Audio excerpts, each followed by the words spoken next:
Tanaw ini mga video na lang ko i-share gamay sa tanan mga baguhan nga ga-upload diha sa inyong mga video. Ayaw mo kadismaya kung gamay ra og views og dako ang views. Salamat ta nga naatay ika-upload kada adlaw. Naapod ko ika-share sa inyo karon mo ni akong istorya para sa kabayan sa mga kauban akong mga vlogger nga mga bago pagasugod.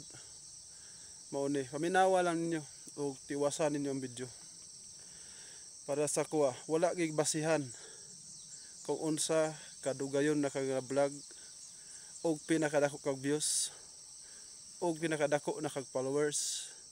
Unya ang bag-uhan lang nga bag-o nga vlog gamay pa siya og followers, gamay pa siya og views nganong na-invite na siya. Akong ika-share ni sa inyo mga ka-idol. Bag-uhay lang lagi siya pero kay kugi kay siya mo upload sa mga video. Kada adlaw gikaya 5-4 na gi-upload kada adlaw. Mao na mga ka-idol, daghang kay salamat sa nagtanaw ani makatabang ni sa mga baguhan, daghang kay salamat.